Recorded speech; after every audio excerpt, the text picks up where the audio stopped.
नमस्कार दोस्तों, ट्रेंडिंग नव हिंदी यूट्यूब चैनल पर आपका हार्दिक स्वागत है।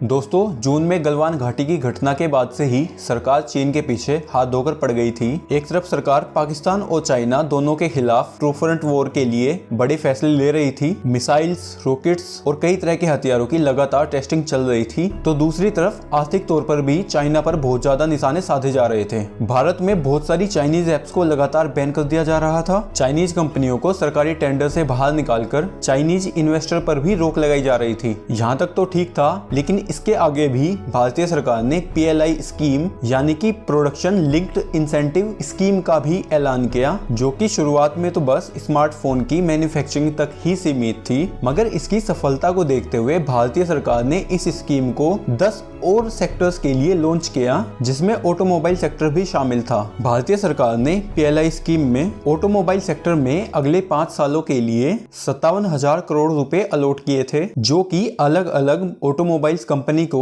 सब्सिडी के रूप में दिए जाने थे, जिसका मुख्य उद्देश्य यह था जो कि आज की डेट में साउथ कोरिया, जापान और खासकर चाइना से ऑटोमोबाइल स्पेयर पार्ट्स बड़ी मात्रा में इंपोर्ट किए जाते हैं, उन पर पूरी तरह रोक लगे और इस ऑटोमोबाइल सेक्टर में भी भारत चाइना की ही तरह आत्मनिर्भर बन जाए। दोस्तों, आज की डेट में भी भारत से कई गाड़ियां अन्य देशों में एक्सपोर्ट की जाती है, मगर उनकी संख्या चाइना के मुकाबले काफी कम है। और आज की डेट में जो गाड़ियां भारत में मैन्युफैक्चर होती हैं या फिर भारत से एक्सपोर्ट की जाती हैं, उनके भी अधिकतर स्पेयर पार्ट्स चाइना से ही इंपोर्ट किए जाते हैं। और दोस्तों, यही बड़ा कारण है कि भारत ने PLI स्कीम में ऑटोमोबाइल सेक्टर को भी ऐड किया, ताकि दूसरे देशों से और खासकर चाइना से ऑटोमोबाइल स्पेयर पार्ट्स का इंपोर्ट कम किया जा सके। और ऐसा हुआ भी। दोस्तों, बड़े मीडिया हाउसेस के यहाँ से एक खबर निकल के आ रही है कि पूरे दुनिया के ऑटोमोबाइल सेक्टर की 2 बहुत बड़ी दिग्गज कंपनियां सुजुकी और हुंडई दोनों ही भारतीय सरकार की PLI स्कीम के अंतर्गत भारत को पूरी दुनिया के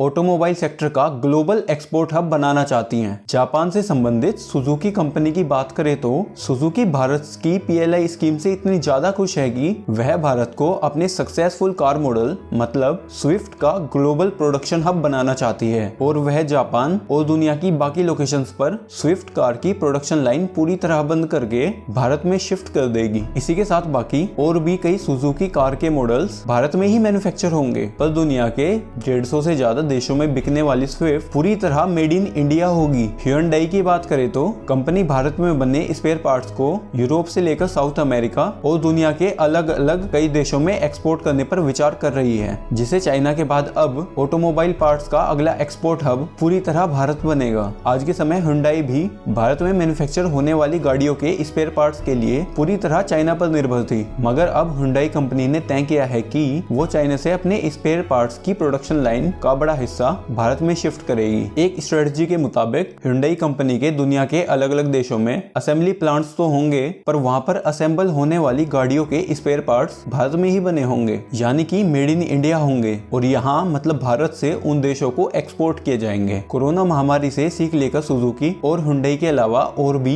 कई बड़ी बड़ी ऑटोमोबाइल कंपनीज अपनी प्रोडक्शन लाइन का बड़ा हिस्सा चाइना से भारत में शिफ्ट करना चाहती हैं, ताकि किसी भी एक देश पर अकेले निर्भर ना रहना पड़े। और इसी के साथ दोस्तों, कुछ दिन पहले ही ट्रांसपोर्ट मिनिस्टर नितिन गडकरी जी ने यह ऐलान किया था कि electric cars giant Tesla company साल 2021 में भारत में एंट्री मारेगी। इसलिए इस चीज से यह अंदाजा लगाया जा सकता है कि भारतीय सरकार की PLI स्कीम, जिसकी शुरुआत में काफी आलोचना हो रही थी, वो असल में आजादी के बाद चाइना के खिलाफ सबसे बड़ी आर्थिक स्ट्राइक है। दोस्तों, स्मार्टफोन मैन्युफैक्चरिंग के क्षेत्र में भारत ने पहले ही PLI स्कीम के दम पर चाइना की बड़ी मार्केट पर कब्जा जमा लिया है, और अब ऑटोमोबाइल सेक्टर में भी भारत वही कहानी दोहराने जा रहा है। ये तो वैसे ठीक था, मगर भारत में कुछ पॉलिसी मेकर्स का कहना है कि भारतीय सरकार विदेशी कंपनियों को इंसेंटिव्स, छूट और सब्सिडी देकर काफी गलत कर रही है, और भारतीय सरकार को ऐसा बिल्कुल नहीं करना चाहिए। दोस्तों, आपको क्या लगता है कि क्या विदेशी कंपनियों को लुभाने के लिए सरकार को ऐसा स्टेप लेना चाहिए? कमेंट सेक्शन में आप इस विषय में भी जरूर लिखकर बताएं। दोस्तों, अब समय आ गया है आपको हमारे द्वारा दिए गए कॉन्टेस्ट को जीतने के विषय में 3 इंपॉर्टेंट स्टेप के बारे में बताने का। दोस्तों, आपको सबसे पहले स्टेप में वीडियो को लाइक करना है और चैनल को सब्सक्राइब करके बेल आइकन को प्रेस कर लेना है, ताकि जैसे ही वीडियो कॉन्टेस्ट के विनर्स अनाउंस हो आप तक वीडियो एकदम पहुंच जाए। दोस्तों, स्टेप नंबर 2 में आपको वीडियोस के बारे में और चैनल के बारे में आप क्या सोचते हैं नीचे कमेंट बॉक्स में लिखना है, और कमेंट के अंत में आपका ईमेल एड्रेस लिखना ना भूले, क्योंकि हमारी टीम आप सबके कमेंट्स पढ़ेगी और आप में से